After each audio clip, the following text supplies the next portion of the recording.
Bueno, yo creo que ya son 18:33, podemos comenzar. Este es el último webinario que estamos realizando en el marco del ciclo de actualización de métodos anticonceptivos de larga duración que estamos dictando en el marco del Plan del Embarazo No Intencional en la Adolescencia y en el marco de la Dirección Nacional de Salud Sexual y Reproductiva. Buenas noches a todos, todas y todes, bienvenidos y bienvenidas. Estamos muy contentas de este espacio que además tiene una característica ya hace varios años, desde la Asociación Médica de Anticoncepción de Argentina, acompañan a la Dirección Nacional trabajando en distintas cuestiones vinculadas a todo lo que es el excelente saber y saber hacer de las profesionales que componen esta asociación. Y con ellas, además del aporte que están haciendo para el curso de anticoncepción en las adolescencias, que muchos y muchas de ustedes conocen y que se pueden inscribir, que también les vamos a compartir el link. Estamos dictando este curso de quienes ustedes participan de, del ciclo de actualización y estamos compartiendo estos espacios que son de conversación, de preguntas, de resolver dudas, esas cosas que uno nunca sabe y no se anima a decir. Bueno, como siempre decimos, la única pregunta tonta es la pregunta que no se hace. Entonces acá tenemos además dos excelentes y expertísimas profesionales, Silvina Pradier y Silvia Oyserovich. Silvina Pradier es la presidenta actualmente de Amada y Silvia además quienes las dos han sido y son docentes del curso. Así que ya seguramente han escuchado sus clases, y Silvia, que además también fue directora nacional de salud sexual y reproductiva. Así que lárguense, hagan las preguntas, Silvia y Silvina. Si, con que digan Sil, ya está, porque tenemos los nombres de las dos más o menos resueltos, pero la cuestión es eso, es empezar a preguntar, empezar a participar, y, y bueno, si ustedes quieren presentarse y hacer alguna introducción, y si no, vamos a esperar a que se anime el primero, la primera o el primero valiente. Bueno, les agradezco muchísimo la invitación. La verdad que desde Amada nos ha gustado mucho acompañarlas en estas formaciones. Eh, lo hemos hecho con mucha dedicación, a veces con mucho esfuerzo también. Y creo que ha sido una herramienta muy interesante para el equipo de salud y que han ustedes aportado muchísimo, nos han enseñado mucho.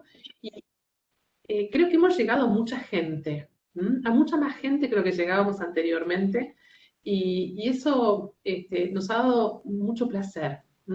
Y la participación que hemos visto a lo largo de estos años ha sido creciente. Así que les agradezco a ustedes la posibilidad de mejorar, de llegar a más y de compartir el conocimiento, que es uno de los objetivos de nuestra sociedad.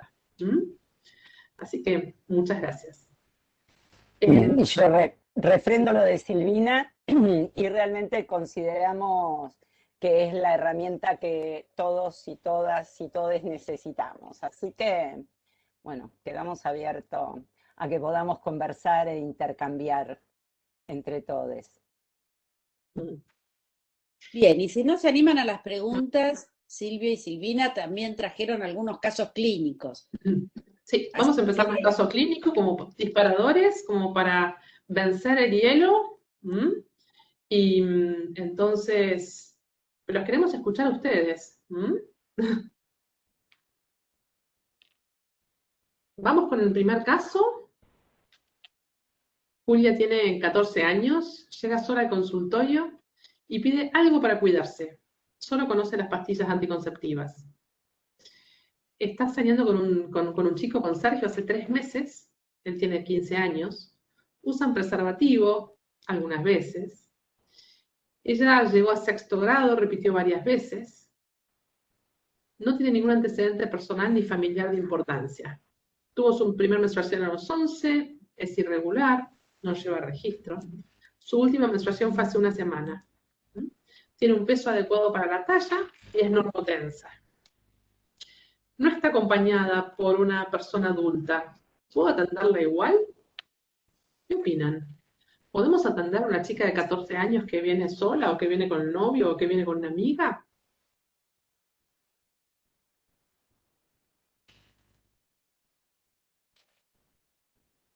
Bravo, ahí Lucía, y se mandó, sí es su derecho.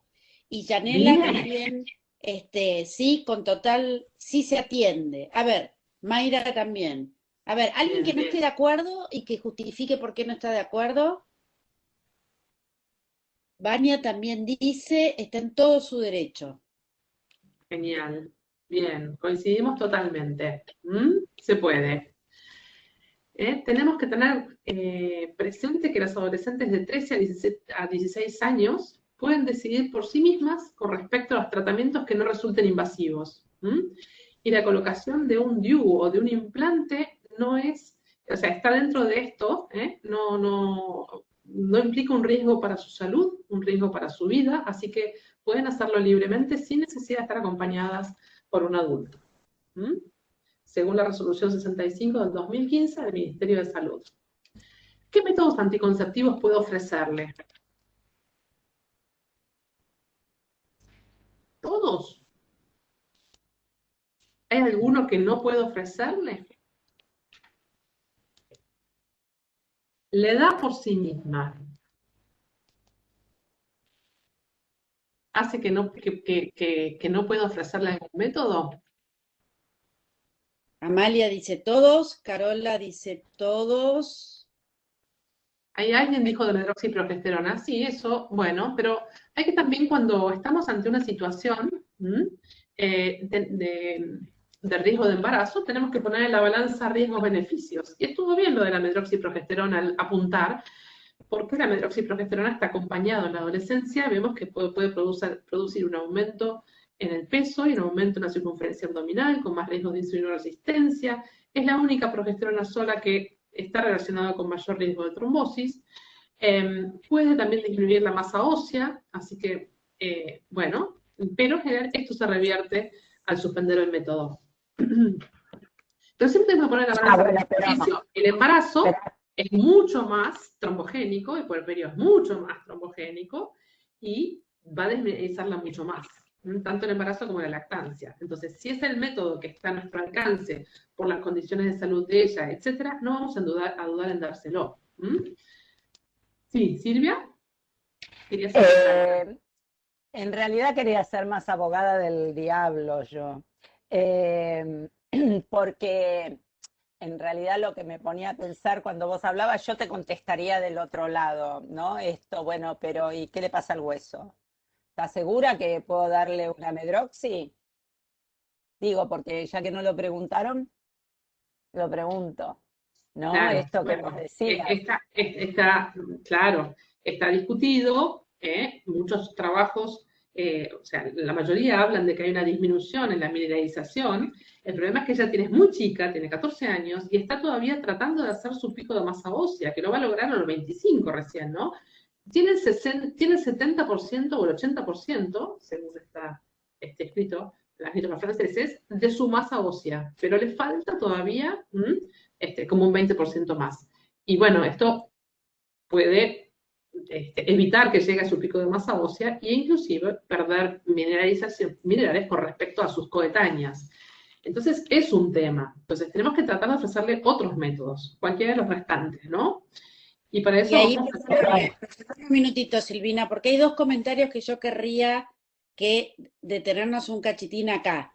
Dice, bueno, Carola dice, al ser adolescentes hacemos hincapié en LARX, y hay dos comentarios que dicen, el DIU no me gusta, depende de ella, yo no le elegiría, yo, dice alguien. Y después dice, todos los Mac pueden utilizarse. Quería preguntar si hay que tener algún recaudo especial en la colocación del DIU.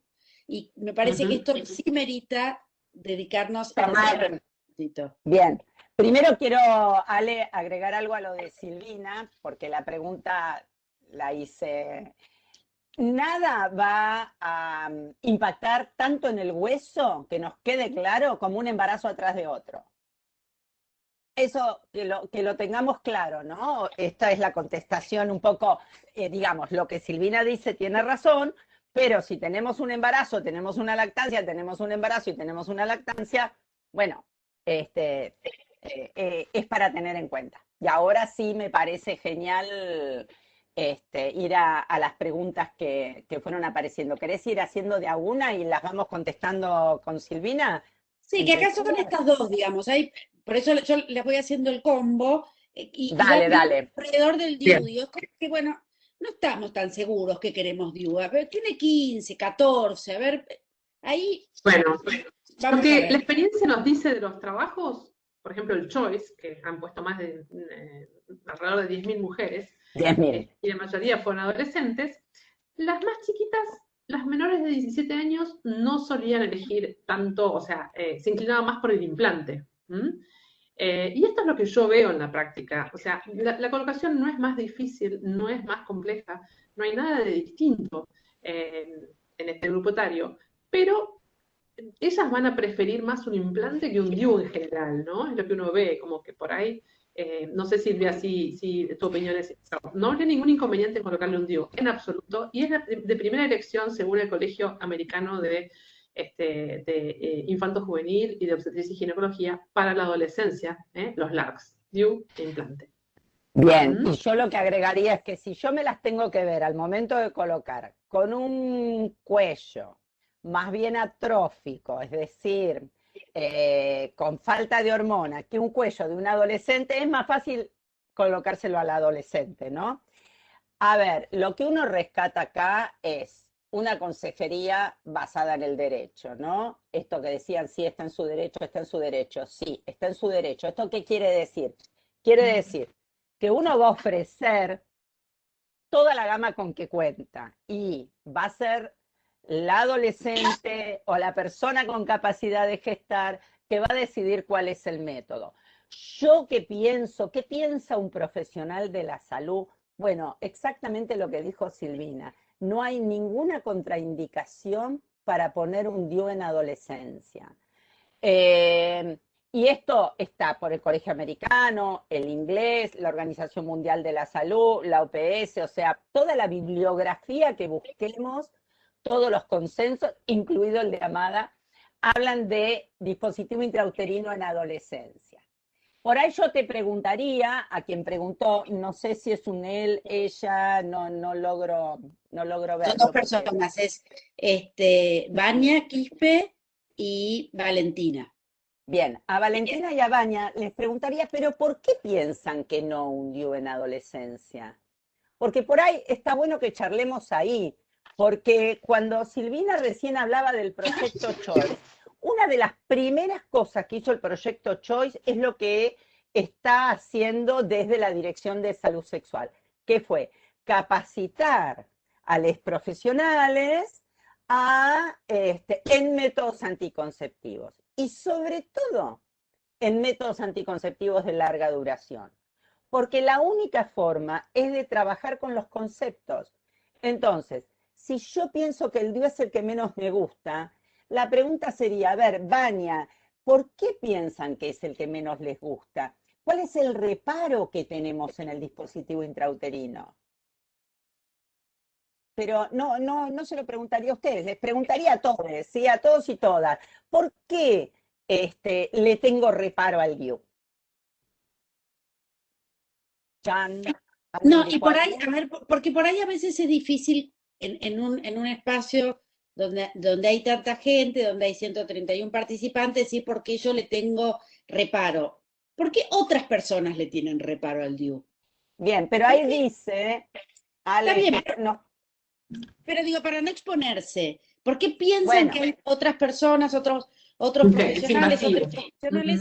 Claro, a ver, ¿por qué les parece? A ver, acá alguien está contestando, mi punto de vista es invasivo al momento de colocar. Por otra parte, muchos adolescentes que eligieron ese método, hubo mucho rechazo por mucho sangrado. bien, a Porque va a ver, llevar, espera que termino, Bueno, porque va a llevar tiempo que se dejen de transmitir falsos conceptos.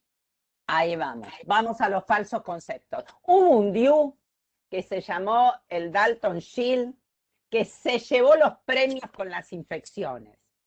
Pero era un DIU que tenía un hilo de multifilamento. Y entonces, mujer que tenía puesto el Dalton se infectaba, pero se infectaba por el hilo que tenía. Los DIU que tenemos ahora son de monofilamento. Y entonces la infección va a ocurrir si la persona tiene el bicho en la vagina, si tiene la clamidia o el germen que sea en la vagina. Yo lo que no pregunté si son, Ale, todos son profesionales de la salud, ¿sí? Sí, sí, Eh, sí, esto es para personas que, digo, bien, es para eso. bien, entonces, una clamidia, un gonococo, va a haber una infección. Por eso uno tiene que hacer un muy buen examen ginecológico. Es cierto, es más invasivo, hay un dolor de por medio que hay que ver, pero es un método que va a durar 12 años. Y si es un método que va a aumentar más el sangrado, bueno, también hay alguna medida que uno puede tomar para que esto no ocurra. Porque si hablamos de sangrado entre DIU e implante, también podemos tener. Entonces, sí, tiene que ver con los falsos conceptos. Muchas veces tiene que ver con esto, ¿sí? Y es cierto, el implante son 2 minutos en un brazo y lo otro es una maniobra intrauterina, con lo cual vale. Pero vale también tenerlo en una consejería amplia, porque puede estar de un lado y estar del otro. No sé Yo, si... yo querría leer un par de comentarios que me parecen interesantes y también hacer un pequeño comentario yo. Dice, hay colegas que creen que no es recomendable porque en su momento era solo para mujeres que tenían hijos y por eso que lo que están diciendo ustedes se refieren ellas sobre las infecciones. También Alejandra dice, creo que es más un mito profesional en cuanto a la colocación, es más problemáticas en nulíparas, puede ser un poco más difícil. Hay muchos mitos respecto al DIU, pero también creo que muchas veces los profesionales de salud no hacemos el énfasis correspondiente, espera que me perdí, no hacemos el énfasis correspondiente. No digo que sea un total de las que eligen, es una parte de los adolescentes que a veces tienen alguna Hola, hola. dificultad y están resaltando mucho el tema el tema de la buena consejería. Y entonces dice que hay muchas personas que vienen al consultorio y que tienen miedo porque les dijeron que como no tenían hijos no se podían colocar un DIU. Yo quiero hacer una salvedad, que es que entendemos que aquí son estamos hablando de la relación médico u obstétrica o quien sea y la persona que viene a vernos al consultorio, pero que no podemos dejar de lado la dimensión sanitaria. Entonces, el DIU es el más costo efectivo. Entonces, nosotros no atendemos solo cuando estamos atendiendo a una paciente o a una persona con capacidad de gestar, no estamos atendiendo solo a eso. Tenemos que también tener la visión sanitaria y sigue siendo el DIU el más costo efectivo. Y entonces acá aprovecho para entrar en esta pregunta que está haciendo José, dice, entre el implante y el DIU, ¿cuál es más efectivo? El implante, con una tasa de embarazo de 5 mujeres cada 10.000 que lo usan en un año. Mientras que la tasa de falla del DIU de levonorgestrel es de 2 de cada 1.000 mujeres que lo usan a lo largo de un año. Pero estamos Pero hablando quiere decir, perdónale, quiere decir que si lo llevamos al porciento, tanto el DIU como el implante están en el 1, ¿sí? O en menor de 1. Menos aún. Por ende, es muy exquisito si yo voy a decidir por tasa de falla entre el DIU de cobre, el DIU con levo o el implante. Acá en realidad, en métodos de larga duración, me voy a ir a, digamos, lo que veníamos diciendo, ¿no? Es decir, es en la consejería, en los métodos de larga duración, y será la usuaria, porque si la usuaria me dice que quiere un DIU en vez de un implante que le va a durar 12 años, no voy a dejar de ponérselo, porque en realidad todos son menos del 1, ¿sí? Y esto es muy importante. Y a eso es lo que vamos como salud pública, a buscar una intervención con un índice de error, ¿sí? Con una tasa muy baja. ¿No? Digo, como para, si voy a la letra final. Y otra de las cosas que preguntaban recién, que decían, bueno, pero en realidad durante muchos años el DIU no se ponía en mujeres que no hubiesen tenido hijos. Es cierto, principalmente por las infecciones, como yo les expliqué, lo del Dalton. Hay un trabajo muy simpático simpático porque en realidad nos pega en el corazón, del doctor Luis Bamont. Luis es un médico argentino, pero es profesor de la Universidad de Campinas, donde tiene su gran centro de estudio y trabaja en anticoncepción. Y él realizó un trabajo donde vio que las mujeres se infectaban en el mes de abril. El mayor número de infecciones en la colocación del DIU era en el mes de abril, que era cuando cambiaba la residencia. ¿Sí? No. Volvían a entrar los de primero. Entonces, esto también tenemos que saber. La infección va con saber mirar una vagina, saber hacer un buen tacto, o sea, poder hacer una buena evaluación, y también saber que el DIU vale 0 pesos, que si toco una pared lateral de una paciente, si al momento de que lo voy a poner toco una rodilla, que son accidentes habituales, lo descarto. ¿Sí? Porque realmente al sistema de salud y a la persona le va a salir más barato volver a abrir otro DIU, y ese se descarta y no pasa nada. Esto también es importante, porque tiene que ver con la técnica de colocación. Pero para no irme, digo eso para poder responder una de las preguntas que está por acá, ¿no?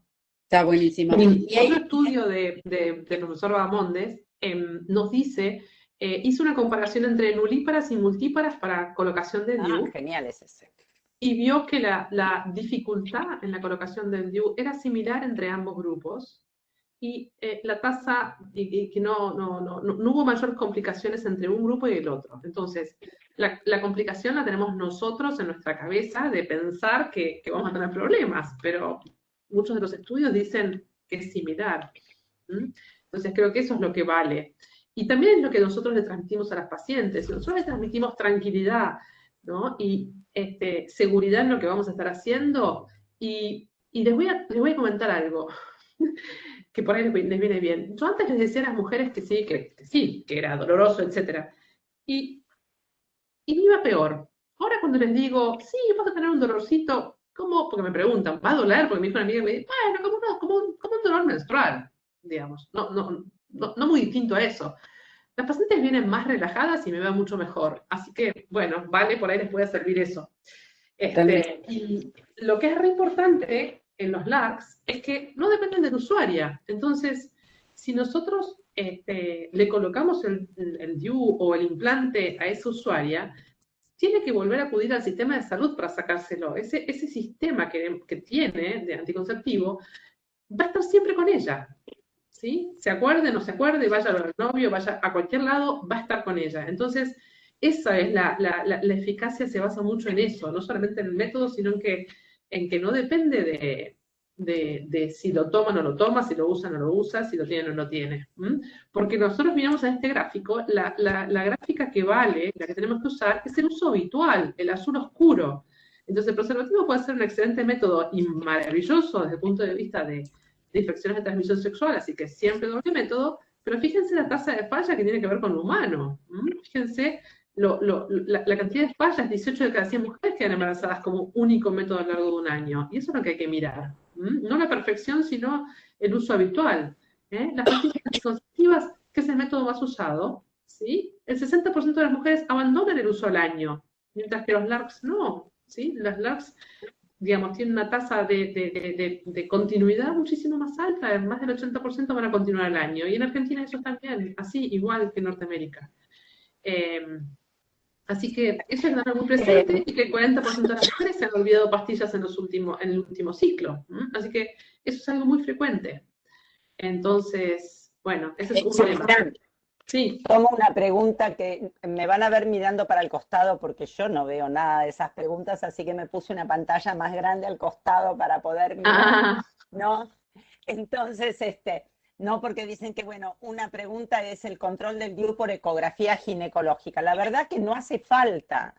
Si ustedes, una vez que lo colocan, salvo que haya ocurrido algo en la colocación, pero si a la semana uno controla o el tiempo que se disponga, uno controla el largo del hilo que deja, que uno aproximadamente siempre deja 3 centímetros así como estándar, no hubo un sangrado que llame la atención, no hay un dolor que llame la atención, no se necesita un control ecográfico.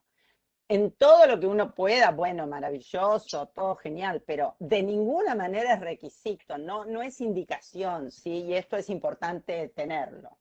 ¿Mm? Hay una pregunta que estaba antes de eso, Silvia, que es, ¿cuál es el mejor tratamiento en la hiper o polimenorrea con el DIU de cobre? Bien. Lo vamos a charlar en el siguiente caso, pero bueno, no sé. Bueno, vamos a ver, ¿cómo vamos con las preguntas? Y a mí me parece que es mejor, digamos, que dejémonos llevar por donde quieren ir las personas que nos acompañan. Yo creo que, a ver, con el DIU de cobre, y acá Silvina vamos compartiendo, lo primero que uno utiliza son AINES, es decir, antiinflamatorios no esteroides, ¿sí?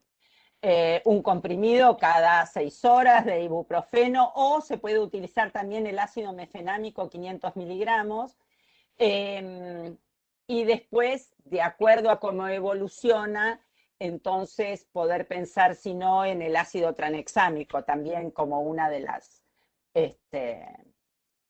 maneras que uno puede tener para lo que hace al sangrado. Fundamentalmente, porque ya después los otros fundamentales son para más los hormonales. No sé, Silvina, ¿cuál es tu experiencia? Sí, perfecto. El ácido tranexámico para mí es de los más utilizados, o lo que más me gusta. Hay una reducción de un 40% en la cantidad de sangrado. Así que, nada, les digo cuáles son los días más fuertes y empezar en esos días cubrirlo con ácido tranexámico. Y también, ¿sabés qué? Me parece que es muy importante lo que es la segunda consejería. Es decir, si nosotras tenemos una buena relación médico-paciente o equipo de salud, quien la esté atendiendo, o la licenciada en obstetricia, la obstétrica, la enfermera, enfermero, y explicar que va a haber un poco mayor, digamos que el sangrado va a ser un poco mayor, y evitar el susto también. Muchas veces con un antiinflamatorio, como puede ser el mefenámico, estamos, porque disminuye un poco el sangrado. Ahora, bueno, si el sangrado es mucho, sí, la mano derecha va a ser el tranexámico en esos 2-3 días, ¿no es cierto?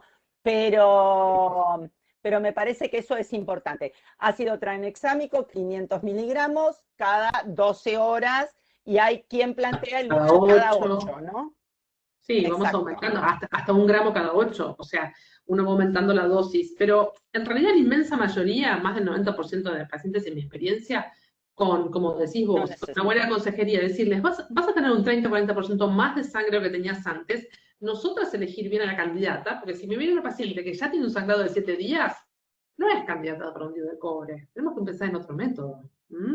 Entonces, que va a tener un poco más sangrado que antes, está bien. Si ese sangrado le incomoda o le anemiza, etcétera, bueno, ahí, primera línea, un AINE. Entonces ahí, ibuprofeno o ácido mefenámico. ¿Sí? Ácido mefenámico cada 12 horas, Recepastil, o ibuprofeno. Y si no va, o si el sangrado es muy intenso, ahí reservamos el ácido tranexámico, empezando 500 cada 12 y aumentando, o 500 cada 8, o 500, así, ¿no? Aumentando la dosis si eso no corresponde. Pero si la paciente que requiere ácido tranexámico en forma frecuente es la paciente que tenemos que reevaluar. Que tenemos que reevaluar a ver qué hay. ¿Hay alguna patología agregada? La tenemos que revisar. Tenemos que ver que esté bien ubicado ese DIU, que no haya un mioma o submucoso o alguna patología que modifique la cavidad endometrial, que obviamente esté entorpeciendo o molestando la acción. Y bueno, si hubiera entonces un mioma submucoso o un mioma que esté empujando la cavidad uterina o provocando una distorsión en la cavidad, vamos a tener que sacar ese DIU y pensar en algún otro método anticonceptivo, como por el implante o bueno, otra opción. Mayra está preguntando qué control se debe hacer cuando refieren molestias en el brazo donde se colocó un implante. Bien, en realidad, primero evaluar si que no, la zona no esté eritematosa, que no haya recibido golpes, que no tenga el vicio de jugar con el brazo y tocarse el implante todo el tiempo, ¿sí? Eso ocurre bastante frecuente, con lo cual en realidad tiene que ver con eso. Si uno lo palpa, porque puede generar más molestias si está en profundidad, pero si uno lo palpa y está todo correcto, realmente hay que indagar qué es lo que está ocurriendo, ¿sí? Y si no, bueno, siempre se puede realizar una ecografía y ver qué es lo que está pasando, pero en líneas generales tiene que ver con las conductas de cuidado del implante. Y se le puede dar también un antiinflamatorio si no hubiese un proceso infeccioso y ver qué es lo que ocurre. Gracias, Silvia. Acá Alejandra, volviendo al tema anterior, dice que está el estudio Tanco que muestra que los profesionales no ofrecen los LARCs por prejuicio. Digo, esto que estamos hablando y que venimos hablando porque es cierto que tiene que decidir la persona con capacidad de gestar, pero también es cierto que nosotros tenemos una influencia para generar más o menos autonomía. Y acá... Sí, y lo importante del Tanco, rescatando eso, que me parece súper interesante, es que lo que decía es que la mayoría de mujeres, 76% de mujeres, quieren más información. Entonces, eso creo que hay que rescatar. Las mujeres tienen pocas fuentes de información, somos nosotros, ¿eh? Y creo que tenemos que cubrir esa función nosotros y darle mucha información y darle la opción, dárselo como una opción más. ¿Sabes, Silvina? Bueno, por eso lo que decíamos, el Choice arranca capacitando a los equipos de salud, el proyecto Choice. Inclusive hay un trabajo de Parks donde dice, que a mí me resulta como una frase muy interesante, ¿no? Porque uno va a los congresos y hablamos de métodos de larga duración y hablamos de la necesidad del dispositivo intrauterino y la necesidad del implante, etcétera, pero es la población que está ahí de profesionales de la salud que vienen a escuchar esto, ya es población ganada. Donde tenemos que poder llegar es a los que no vienen, a los que no están haciendo este curso. Si ustedes lo están haciendo, ya están motivados, motivadas. Es decir, que lo que necesitamos es poder llegar a quien dice, no, el DIU sigue siendo para la que tiene 4 hijos. ¿No? Oh, no, el DIU posparto se expulsa, entonces no lo coloco. Y no leyó nunca que si se capacita deja de expulsarse, porque lo va a colocar mejor. Digo, estas situaciones también son importantes, ¿no? Y refrendando lo que están diciendo. Esto es... Es importante formar a la paciente que viene y contarle. El hecho de usar un DIU no te aumenta el riesgo de infecciones uterinas, ni si tenés una infección, no va a ser más grave la infección porque tengas un DIU, ¿sí?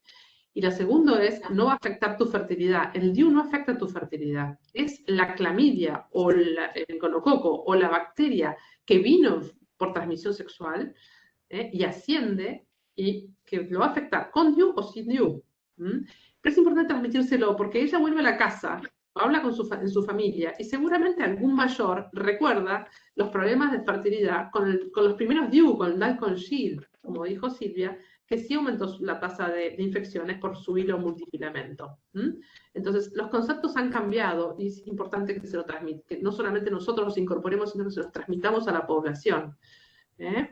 Y bueno, es un excelente método para la mujer, la verdad que el DIU de cobre, el DIU hormonal, es una excelente herramienta y posibilita una anticoncepción súper eficaz a muy largo plazo. O sea, nosotros le colocamos un DIU de cobre y por 12 años se olvida.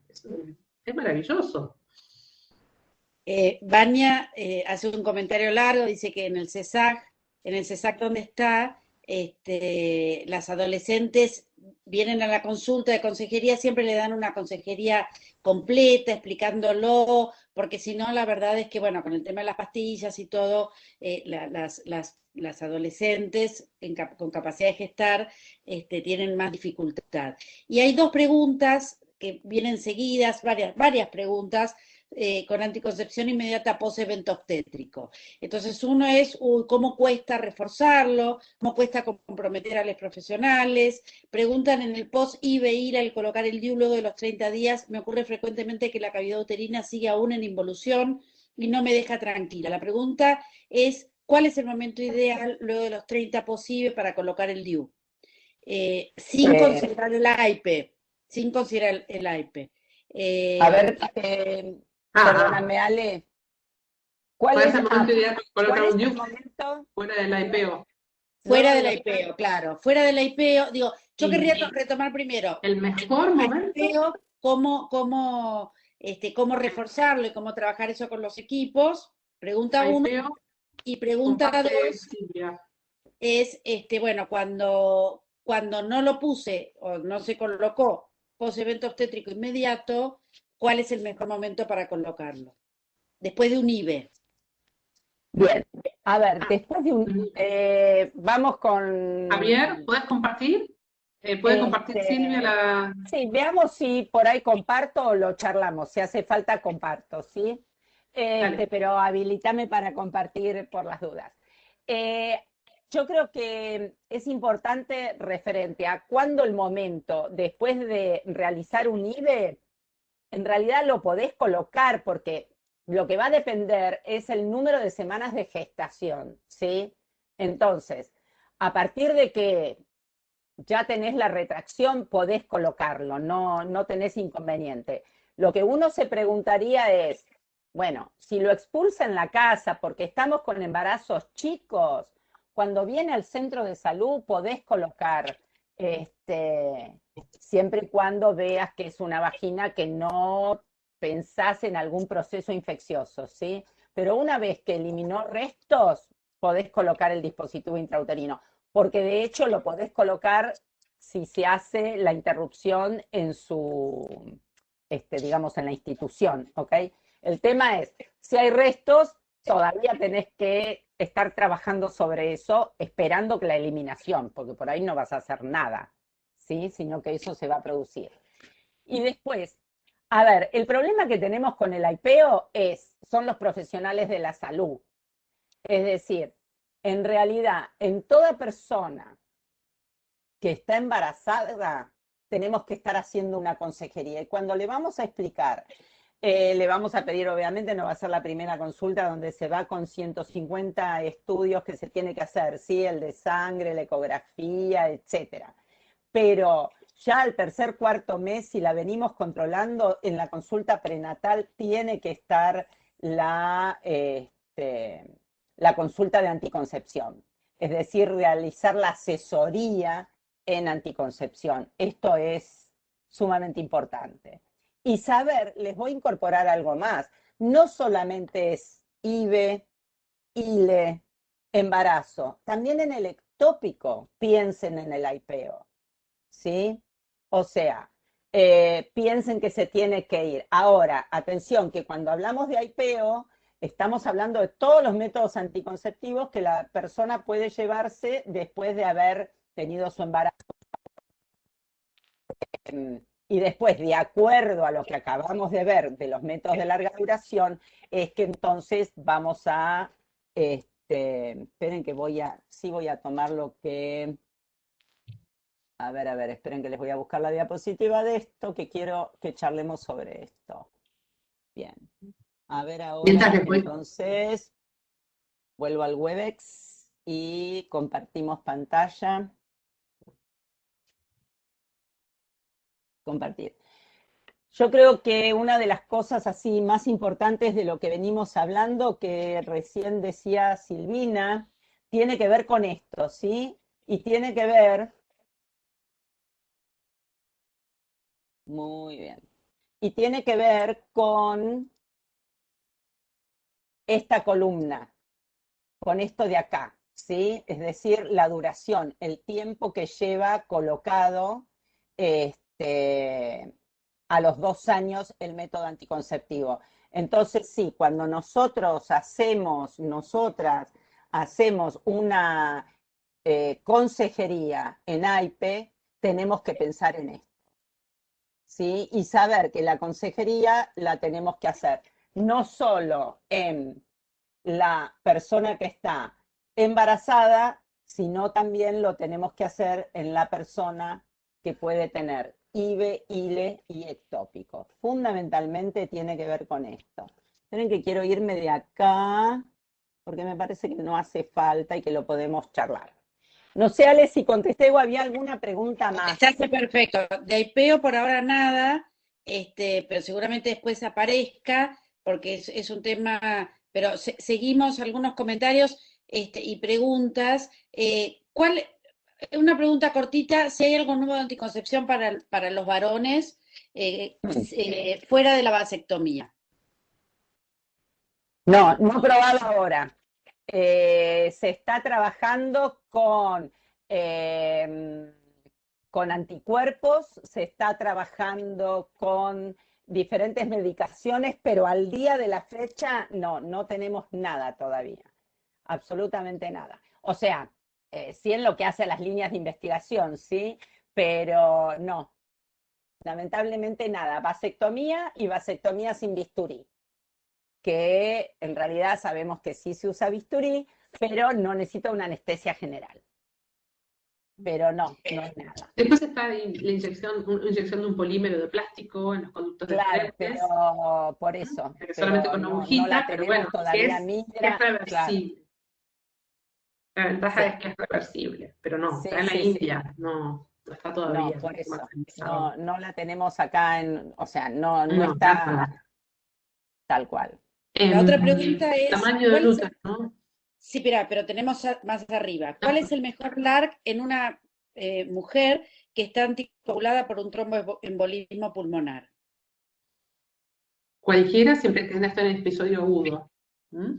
Ahí va a diferir. Si está en el episodio agudo, tenemos que evitar los métodos hormonales. Si tiene un antecedente de haber tenido un tromboembolismo, entonces ahí sí podemos usar progestágenos. Métodos de progestágenos solos. Podemos usar un DIU de levonorgestrel, podemos usar un DIU de cobre, bueno, siempre, pero el asunto es que si está bajo medicación anticoagulante tenemos que preferir el DIU de levonorgestrel. Va a sangrar. El sangrado va a estar muy, muy abundante. Y también podríamos usar el implante o podemos usar la pastilla de progestágeno sola. Pero ahí sí tienen que trabajar con el hematólogo, el médico, la médica clínica, o sea, sí eso es un trabajo en equipo. Sí. Ahí tienen que tener en cuenta eso porque hay que ver cómo es que llegó a esa patología, ¿no? ¿Por qué? Entonces, bueno. Sí, sobre todo que nos autorice el hematólogo, porque aún siendo portadora de... O sea, el único caso en donde no podríamos usar estas cosas, los progestágenos, lo único que estaría prohibido para tener en cuenta en la cabeza con respecto al tema sería la paciente con lupus eritematoso sistémico, con anticuerpos antifosfolipídicos positivos, que es la mujer, es la bomba, es la más trombogénica de todas. Entonces, ese es el único caso que quedaría excluida de los progestágenos solos. Es justo eso, nos dice el Dana. Exacto, pero también, Silvina, hay veces que uno con pacientes que vienen seguidas por el hematólogo o hematóloga, que vienen con la nota, por favor, colocar DIU levonorgestrel. Porque sí, hay veces que no le queda a eso. Por eso, entonces, no lo tomen como ley, tomen que tienen que comunicarse con el hematólogo o sea, con el profesional o la profesional tratante, ¿sí? Que les salten todas las alertas. Ahí, como digo yo, es muy bueno, yo no sé dónde puse mi celular, que no lo encuentro, pero si ustedes se bajan en el celular, como digo yo, nosotros no nos acordamos todo el tiempo. Tienen la aplicación de la Organización Mundial de la Salud, que es el circulito azul, el aro, el disco. Tienen la aplicación del e-contraception y tienen la aplicación del CDC. Entonces, si no quieren en inglés, porque el CDC va a ser en inglés, si la de la OMS también es en inglés, pero la de contracepción y contraception es en castellano. Y se las bajan en el celular. Entonces, está bien, tienen que tener conectividad, ¿sabes que no sé si tienen que tener conectividad, pero al momento de colocarlo, y si no, vayan a algún lugar que hay conectividad y la miran, pero ahora me voy a fijar si sin conectividad funciona. Pero es fundamental, porque ahí sí le salta el anticuerpo antilúpico. O sea, hay cosas que uno no puede olvidarse, ¿no? Es como, sí, el implante se lo podemos poner a todos y todas, sí, absolutamente, pero atención, porque en determinados casos, como tiene que ser esto, cuando no podemos dar el gestrágeno, y también es cierto, en aquellas pacientes que tienen puesto un implante, pero están con medicaciones crónicas como rifampicina, atención que si bien es una categoría 2, si leen la letra chiquita del implante, dice reforzar con preservativo, reforzar con otro método. Hay determinadas medicaciones que cruzan, mucho menos con un método continuo como el implante. Digo, porque desde la dirección hay registro de embarazo de implante y rifampicina. Bajísimo, por supuesto, pero lo hay. Y para los métodos hormonales, recuerden, son fáciles de acordarse las contraindicaciones. ¿Dónde se metabolizan las hormonas? Hígado. ¿Dónde se excretan? Riñón. Entonces, insuficiencia hepática o cirrosis hepática severa, insuficiencia renal, van a ser contraindicaciones para cualquier método hormonal. Y lo segundo para acordarse son los tumores hormonodependientes. Entonces, una mujer que ha tenido un tumor hormonodependiente, como un cáncer de mama actual o en los últimos 5 años, no puede usar ningún método hormonal, ni gestágenos solos, ni estrógenos gestágenos, o sea, eso va para todas. Entonces, cuando está con implante, ¿qué es lo que no puedo? Bueno, son 5 para acordarse. Los tumores hormonodependientes, insuficiencia hepática, insuficiencia renal, y la paciente lúpica con anticuerpos fosfolipídicos positivos. Y me parece que no me olvidé ninguna. Después hay 3, hay categoría 3 también, si podemos ir más fino, que la paciente que ha tenido un infarto o un accidente cerebrovascular durante el uso de ese método anticonceptivo. Hay una pregunta que en todos los webinarios fue top, que es cefalea e implantes, que es una consulta bastante frecuente en las adolescencias. La migraña no es aún la migraña típica, que es la migraña que tiene un aura, que el dolor de cabeza es precedido por sintomatología que no sea dolor, como habitualmente es que se le nubla la vista como en forma de media luna, o tiene zonas de no visión, o tiene escotomas, tiene lucecitas, o que se le adormece la piel de la cara. Estas son, digamos, señales que la paciente, la usuaria tiene una migraña clásica, y esta es aún indicación, ¿sí?, de un método de progestágeno solo, no es una contraindicación. Sí es una contraindicación para los estrógenos, porque los estrógenos van a aumentar por 2, por 3 o por 5, según la usuaria, y del fumar o no fumar, va a ser un aumento importante en el riesgo que pueda tener de accidente cerebrovascular. Pero sí podemos usar, aún en la paciente con migraña clásica, métodos de progestágeno solo, como el implante, y en general, mi experiencia y la experiencia a nivel mundial, es que andan mejor estas pacientes.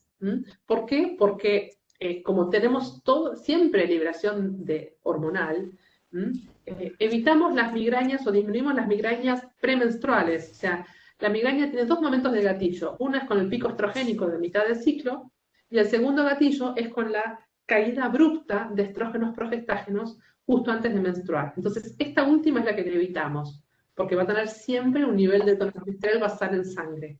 Entonces, mi experiencia es, en general, las pacientes con migraña es que les va mejor teniendo un implante. Menos crisis.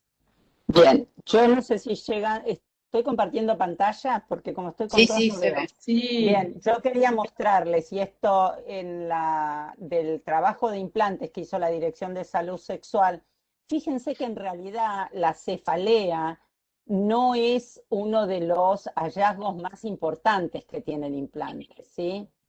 Esto está preguntado a los 2 años del implante colocado.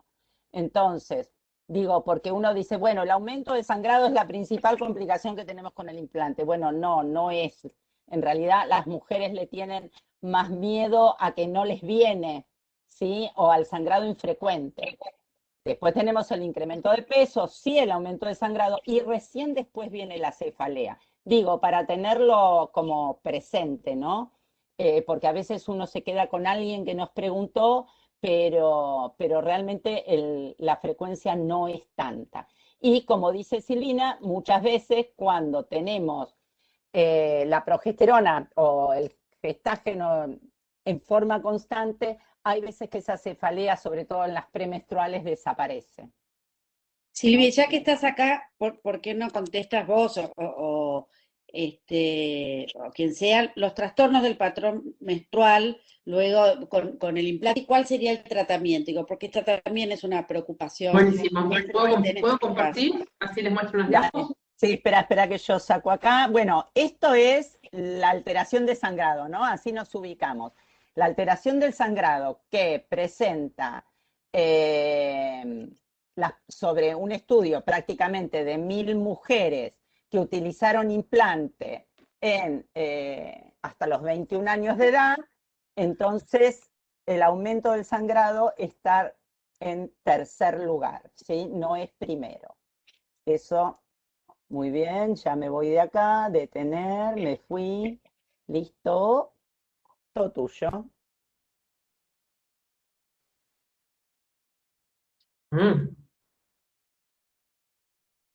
¿Te deja compartir o no? No, me pone una cosa muy rara.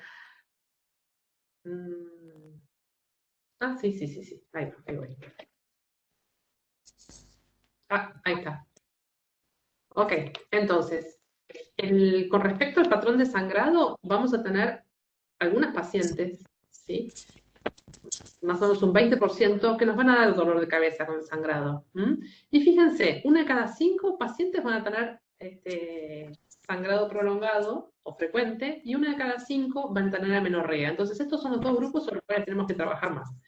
Pero, para recordar a las pacientes, 83% de las pacientes van a tener un sangrado igual o menor que el que tenían. O sea que está bien. Y una de las cosas para contarles, que es muy importante que se lo transmitan a las usuarias, es qué pasa a lo largo del tiempo. Fíjense, esto es lo mismo visto de otra manera, ¿sí? Sangrado infrecuente en celeste o celeste, supongamos.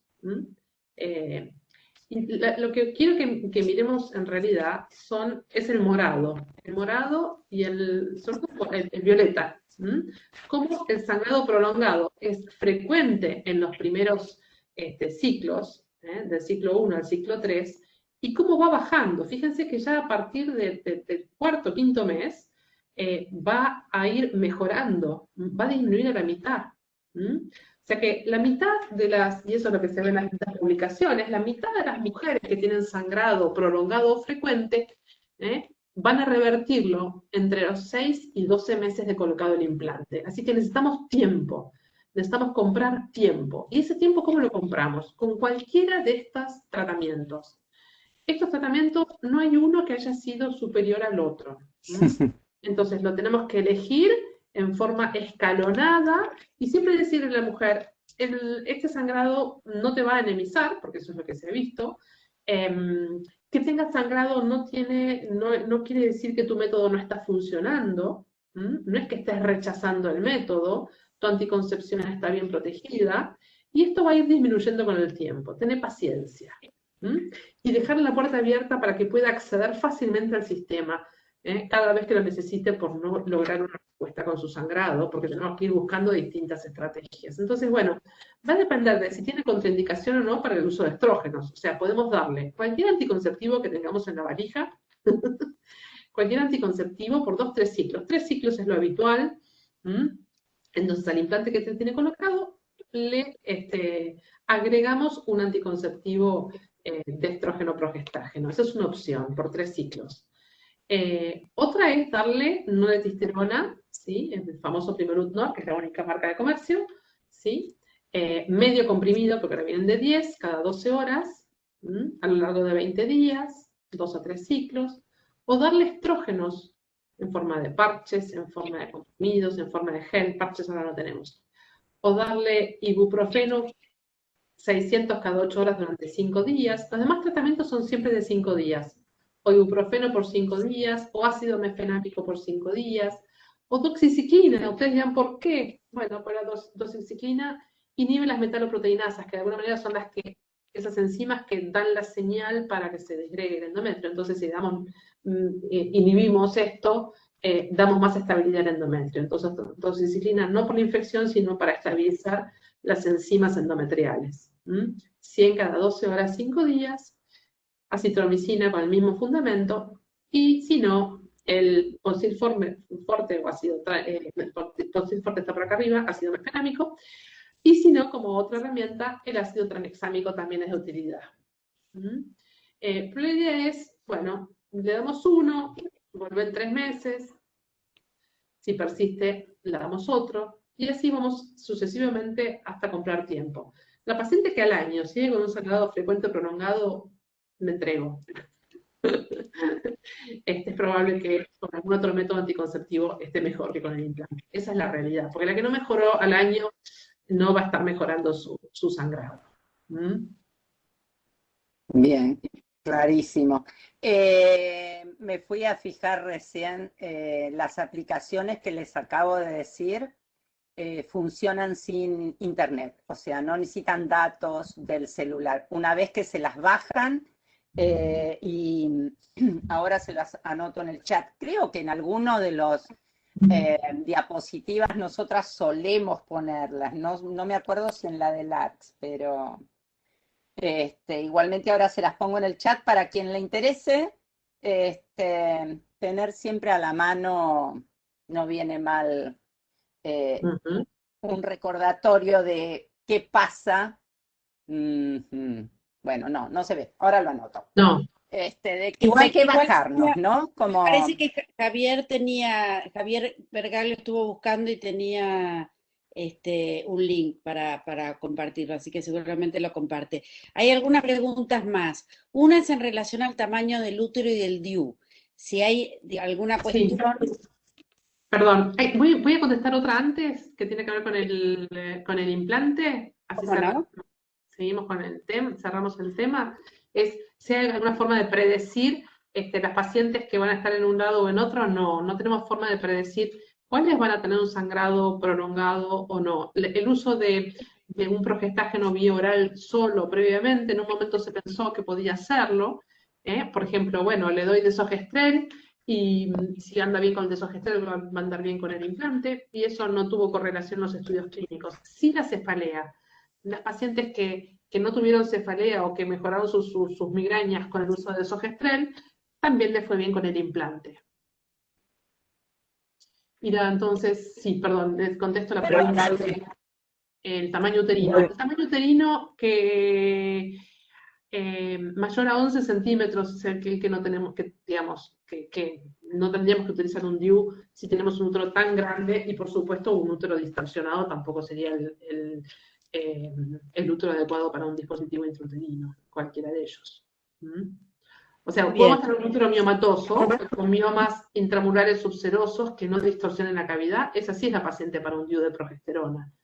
Pero si está distorsionando la cavidad, si ese DIU está metiéndose hacia el interior ese mioma está metiéndose hacia el interior de la cavidad, no deberíamos de usar ningún dispositivo intrauterino, porque se va a entorpecer, va a tener sangrados irregulares, le va a ir mal con el método. Hay otra pregunta en relación en general, que dice si las displasias mamarias son motivo de contraindicación para algún método anticonceptivo. No, para nada. Lo que hay que entender es que, a ver, primero pongámonos a pensar lo siguiente. Quien tiene una displasia seguirá teniendo una displasia. La displasia, antes se pensaba que de una displasia pasábamos a un cáncer. Hoy sabemos que no. Entonces, lo que puede ocurrir es que un método combinado, por ejemplo, en una displasia severa y en una mujer que tiene mastalgia, que tiene dolor mamario, porque le produce dolor mamario, bueno, si yo le doy un estrógeno progesterona donde aumento la tensión, puedo estar aumentando la molestia, pero no hay contraindicación de ningún método anticonceptivo.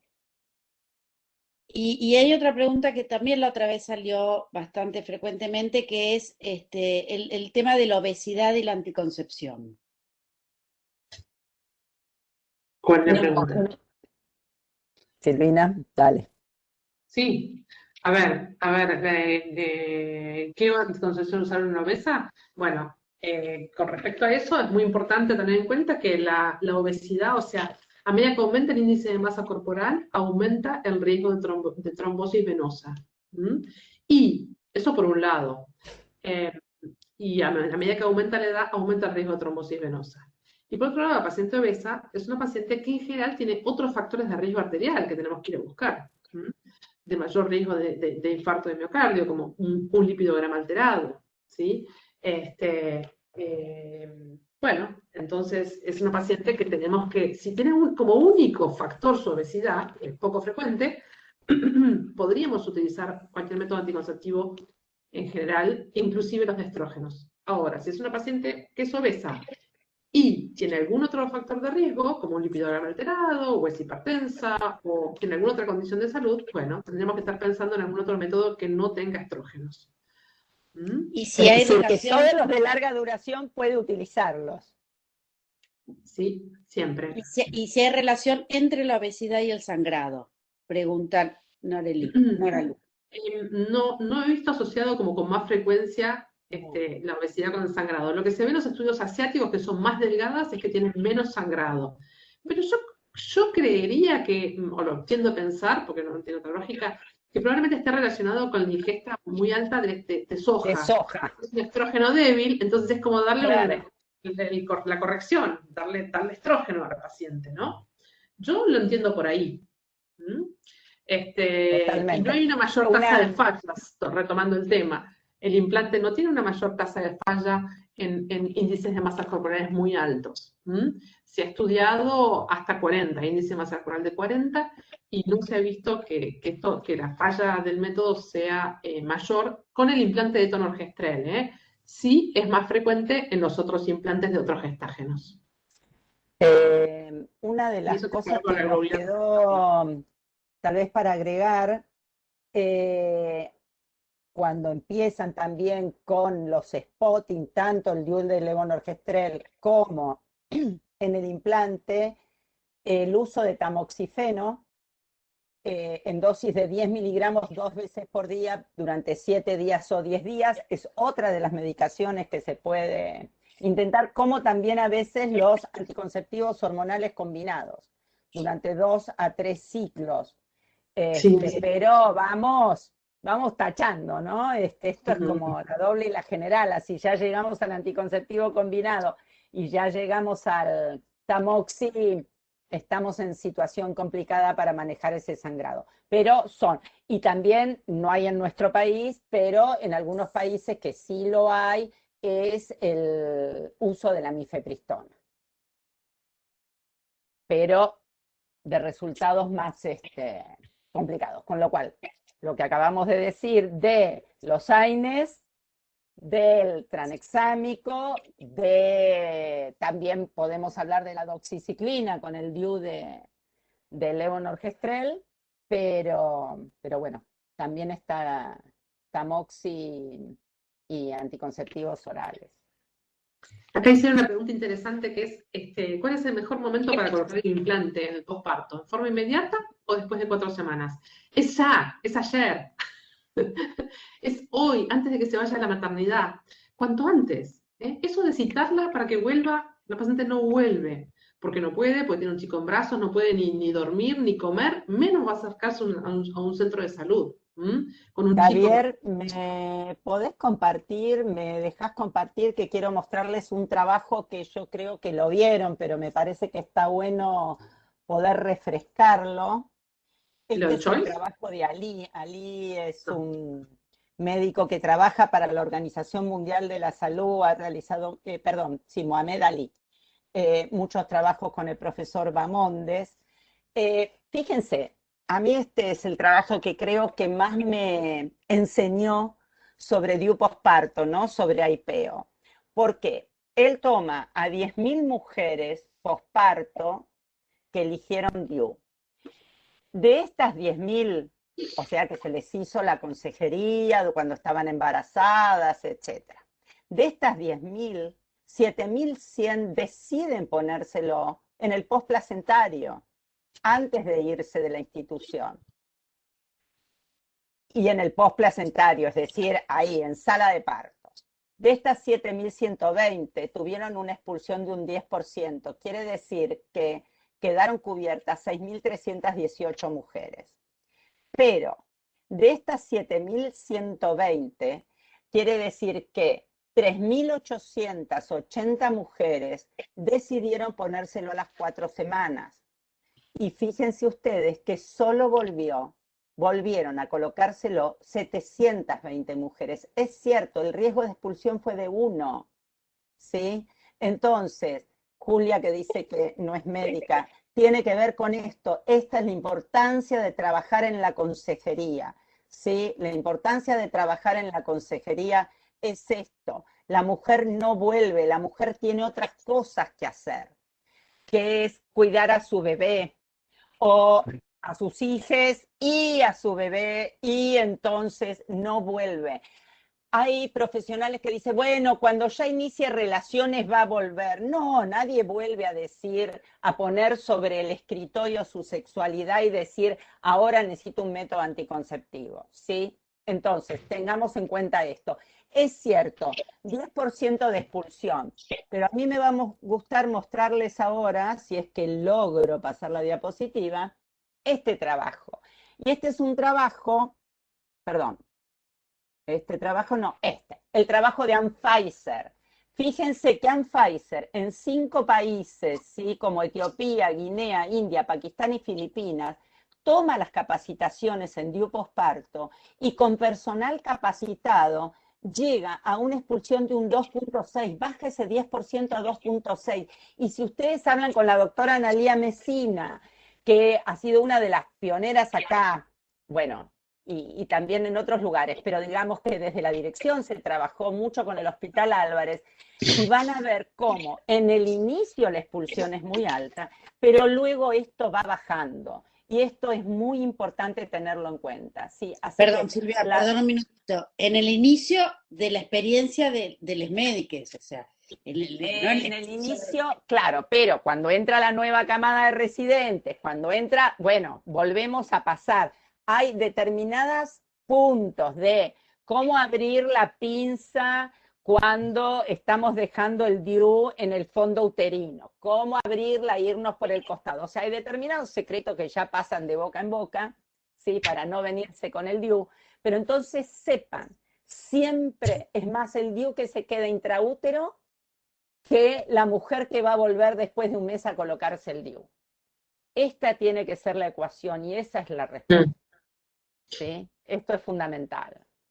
Y en el estudio Choice se vio que cuando estudiaron la población de anticoncepción inmediata post-evento obstétrico, que el 60% de las mujeres que decidían que se iban a colocar después del método no volvieron. Claro. Entonces, no vuelven. La experiencia internacional dice no vuelven. Y acá, peor, porque más pobreza, sí, más dificultad para acceder al sistema. Fíjate, es el mismo porcentaje del trabajo de Mohamed. Hay un 70% de mujeres que no vuelven. Claro. O sea, la mayoría no vuelven. Entonces, eso es lo que tenemos que tener en la cabeza. No vuelven, es hoy el momento. Aparte, la decisión en caliente.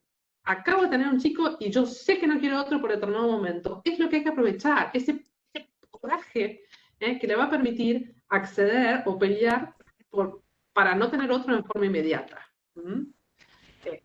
Y bueno, pero bueno, tenemos que hablar con la gente que tiene los métodos de larga acción para tenerlos disponibles, que ese es un gran tema que hay que trabajar, para tenerlos disponibles en la sala de partos, para tenerlos disponibles fuera de hora, digamos, o fuera en un momento de consultorio o planificación familiar o como se llame en ese lugar, ¿no?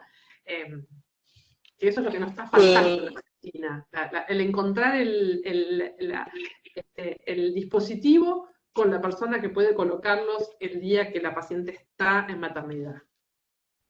Yo creo que es muy importante, y Ale, vos has trabajado muchísimo también en algún momento codo a codo con esto, que es es cierto, muchas veces son las obstétricas quienes hacen los partos y entonces se necesita que puedan ser ellas quienes coloquen el dispositivo intrauterino en el posparto inmediato. Y esto es fundamental, ¿no? Sí. Yo creo que por ahí está bueno recordar estas cifras, ¿no? Porque uno dice, bueno, pero ¿qué pasa si no se coloca el DIU? Y bueno, ¿y qué pasa? A ver, que no logro que me quiera. No me abre la pantalla. A ver, ¿ustedes la ven Sí, la abierta o...? vemos. Ah, Estamos bueno, viendo tu porque... pantalla. Bien, entonces, yo creo que hay que recordar esto, ¿no? ¿Qué pasa con los riesgos de los resultados adversos después de un intervalo intergenésico corto? ¿Qué es lo que pasa con el aborto inducido, el aborto espontáneo? La muerte del recién nacido vivo menor de 9 meses. Son números impactantes y esto es lo que Pero no hace estamos que viendo recuerde... eso, Silvia, ¿eh? ¿Cómo? No estamos viendo eso. No estás viendo esto. Bien, momento. Entonces, si no estás viendo esto, es que se me quedó... A ver, voy a tratar de... Me voy a quedar sin audio un ratito. Vamos a hacer distinto. ¿Listo? Ahí va. Ahí lo estás Bien, pero... corrigiendo. Sí, pero esperen porque ahora perdí la diapositiva. Sí. Eso suele ocurrir. Muy bien, ahí estamos. Trabajar con dos pantallas a veces tiene eso que se fija en una. Esto, fíjense las cifras, ¿sí? 650 de aborto inducido, 230 de aborto espontáneo. Y esto, lo que les decía, la muerte del recién nacido, a mí me impresiona porque es una madre embarazada que si tiene alguna complicación o lo que sea, está con su embarazo y no puede o deja de amamantar, ¿sí? Entonces, estos datos son muy importantes y yo creo que es lo que jerarquiza el IPEO para el DIU posparto, para el implante, para la medroxiprogesterona. Y algo fundamental, siempre pregunten qué estaba usando cuando quedó embarazada. Si nosotros tenemos que un 60% más de las mujeres tienen embarazos no planificados en Argentina, pregunten qué estaba usando, porque si la dejan volver con un anticonceptivo oral, entonces realmente va a volver a quedar embarazada, porque le estamos dando el anticonceptivo de gestágeno otra vez y la estamos mandando al ruedo con lo mismo por lo cual embarazó. Bueno, Ahí, por lo cual no, con lo que tenía como... Y tengamos presente que el 76% de nuestras mujeres que quedan embarazadas con un embarazo no intencional no estaban usando ningún método anticonceptivo. Entonces, si realmente nosotros queremos actuar sobre eso, tenemos que aprovechar al máximo la oportunidad, la urgencia en anticoncepción. Tiene que irse ya, en el momento que contacta conmigo, tener la charla de anticoncepción e irse con un método. Que elija un método, después cambia, pero que se vaya con un método que sepa y que esté entrenada para usarlo. No perdamos esta oportunidad. Y sobre todo en el posparto inmediato o post evento hay dos obstétrico. preguntas más. Hay una pregunta que dice los trastornos tiroides y la anticoncepción. Si hay algo que recomiendan particularmente con los trastornos tiroides y anticoncepción. Y la otra pregunta es, bueno, además Ana Laura quiere comentar que en Mendoza, en el Hospital Lago Mayor, la anticoncepción, el IPEO se realiza con gran éxito. Sí. Y que además, bueno, que no regresan al control del DIU en hospital ni en el CAP. Esto, bueno, quizás sea una preocupación para Ana Laura, la falta de control post-IPEO. Digo, Eh, en relación a eso. A ver, yo lo que creo es, acá es muy importante la articulación con los centros de salud, ¿sí? O sea, la articulación que tiene que tener el hospital con el centro de salud. Eso es fundamental. Y por otro lado, eh, hay un porcentaje que no vuelve, pero seguro que si tenía el DIU en la mano va a volver. Eso, o si al marido al marido, perdón, una vejez. Si a la pareja con quien mantenga relaciones hay algo que le pincha, va a volver. Y eso es un DIU que está descendiendo, ¿sí? Es cierto, puede haber perdido el DIU. Tal vez hay que entrenar de que si no va a volver a control, introduzca los dedos, busque los hilos. Pero con que los toque es suficiente. Pero a nadie le gusta enseñar eso. La verdad que mejor sería poder tener una buena práctica y relación con el centro de atención primaria. Yo no recuerdo, bueno, no sé ahora si sigue siendo Roxana Cabrera la directora de salud sexual de la provincia de Mendoza, pero sí, en el Lago Mayor se trabajó muchísimo, muchísimo en AIPEO, totalmente, totalmente de acuerdo.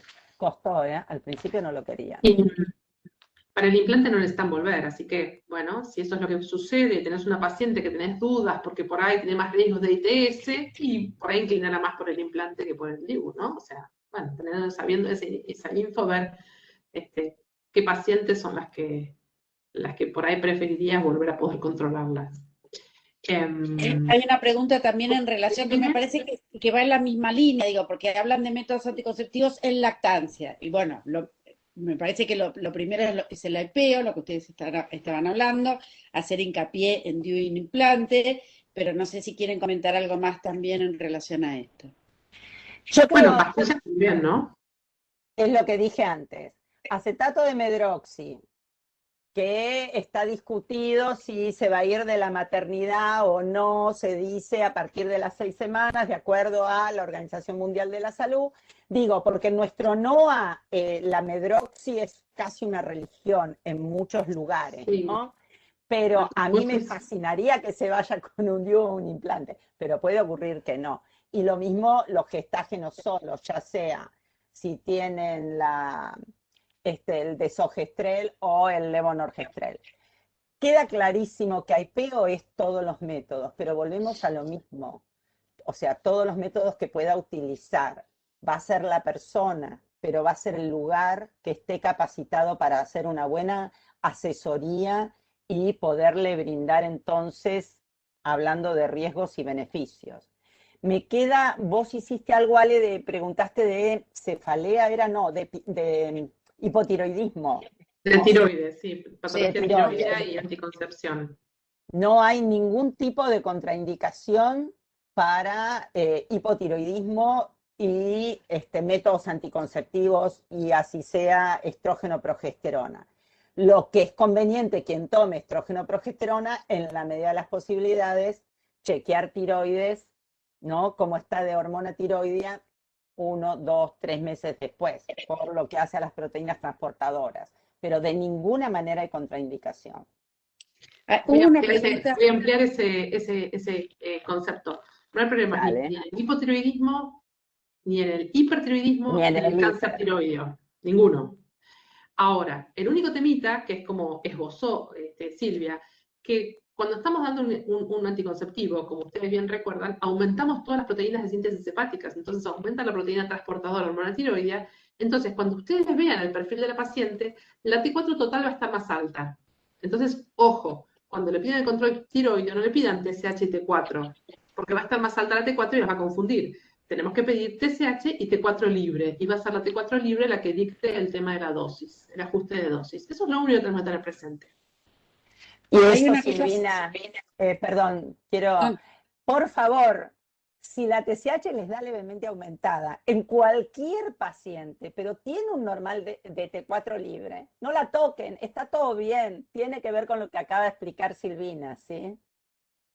Digo, y otra cosa a tener en cuenta, la TSH tiene una gran variabilidad intraindividuo de un 30%. Entonces, ese número que nos da, si nos da 10, puede ser 13 o puede ser 7. Dije un número cualquiera, ¿no? No real, pero es más fácil para hacer las cuentas porque soy mala con las cuentas. Así que bueno, siempre hay que, si tiene clínica, bueno, por ahí actuamos, pero si no, esperamos, repetimos. Acá hay otra pregunta, pero más quiero traer otra pregunta que se dio, un comentario que me parece que está bueno hablar. Preguntan la duración del implante, si es de 3, 4 o 5. Ese es un tema. Y el otro tema que me gustaría, porque nos quedan pocos minutitos, es que si tienen algún comentario para hacer algún cuidado en especial entre los hilos del DIU y las mujeres que usan copa menstrual. Sí. Con respecto a los hilos del DIU y la copa menstrual, lo que se ha visto en los últimos trabajos es de que sí hay una mayor tasa de descenso y de expulsión de los DIU en mujeres que usan copa menstrual. Y es lógico, si nosotros pensamos en la copa menstrual y el hilo del DIU, cuando tiene que sacar la copa para sacar ese vacío que hace la copa, aprieta la copa de los ambos extremos laterales, el hilo del DIU queda en el medio y ¡truc! Se lo saca. Entonces, si van a usar copa, bueno, avisar a la ginecóloga y cortarle los hilos al ras, pero bueno, tenemos el riesgo que después que los hilos nos vayan para adentro y que nos veamos en lío para sacar ese DIU. Sí. Y cortarlo si no, por el costado, ¿no? Que no haga vacío. Claro, si no la técnica es que rompa el vacío sin venirse con la copa apretada, digamos, ¿no? Cuestión de no venirse con los hilos. Que entre y rompa el vacío. Por el lateral. Por el Con un solo lateral, dedo. exactamente. Pero que lo tenga en cuenta, digamos. ¿No? La epilepsia no es ¿algo una más? contraindicación, No. la epilepsia no es una contraindicación para el implante de ninguna manera. El progestaje no tiene efecto sobre el GABA, o sea, es inhibitorio de la excitación neuronal, así que va a estar bueno. El problema es la medicación que esté usando para la epilepsia. Si esa medicación aumenta la metabolización de hormonas, entonces es un inductor enzimático, entonces va a bajar la efectividad del método a la cabeza, la carbamazepina. Y bueno, después tienen fijarse las interacciones puntualmente según la droga que estén usando. Perdón que quiero hacer un comentario, que por favor completen, no se olviden de completar la encuesta, porque ya tenemos que cerrar en unos minutitos, que ya les compartieron el link, quizás haya que volverlo a compartir. Y la última pregunta, que era esta, la duración del implante. Bien, la duración creo inclusive, a ver, con pandemia fue clarísimo y así salió, la duración del implante de 3 años pasa a 4 años. Del Implanon NXT, que es el que tenemos acá en la Argentina. Y el de 5 pasaba a 6 y nos queda claro, bueno, también aumentó la del DIU y también el DIU con levonorgestrel que pasa a 6 años. Así que en realidad fuimos abriendo la duración. Y que lo que tenemos que tener en claro es que sabemos que por ahí en el 5.º año, si no hay un cambio de patrón de sangrado, no saquen un método anticonceptivo si no tienen el otro para reponerlo. Que por menos que, o sea, esto no quiere decir que dure 7 años. Lo que quiero decir es, entre la nada y que se quede con lo que tiene hasta que se lo pueda cambiar, vale. Eso es lo mismo que cuando uno le da el levonorgestrel de 0,3 a la puérpera, ¿sí? Ah, no, el bebé ya está comiendo, deje la pastilla. No, ¿por qué? Si la pastilla aumenta la densidad del moco.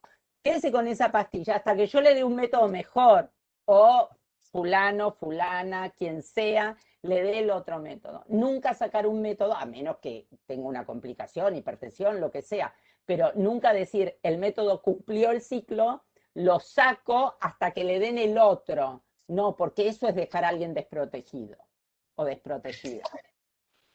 Bueno. Y es importante que sepan y que transmitan a las pacientes que no se degrada, que ese dispositivo, ya sea un implante o ya sea un DIU de cobre o de progesterona, no le produce ningún daño a su salud, ¿sí? Por el hecho de conservarlo, pero no le va a proteger de la misma manera durante el embarazo. Entonces, que conserve ese método, que empiece a usar otro método de resguardo, o sea, que agregue preservativo y cuando pueda se acerque a recambiar su método de la protección. Bueno, ahora sí nos tenemos que ir. Un placer enorme. Como ven, estos espacios siempre son placenteros porque tenemos unas participantes de lujo y por supuesto unas expositoras de lujo. Muchísimas gracias, Silvina. Muchísimas gracias, Silvia. Muchísimas gracias a todas las personas que nos acompañaron. Gracias, Cecilia. Gracias, Javier. Gracias al equipo de técnico del Webex, que siempre sostienen y nos dan soporte para todas estas actividades que son tan útiles. La verdad que esta estrategia, que además la propusieron ustedes, esto de venir a conversar y a contestar preguntas, ha sido una estrategia impecable y súper rica. Así que, bueno, muchísimas gracias, nos vamos muy contentas y ahora ya se fueron, pero casi todos y todas y todes se quedaron hasta el final. Así que nos vemos pronto. Bueno, Gracias. Genial, buenísimo. Gracias. Buenas noches, muchísimas todo y gracias. por la participación. Muchas Gracias. gracias, un placer realmente.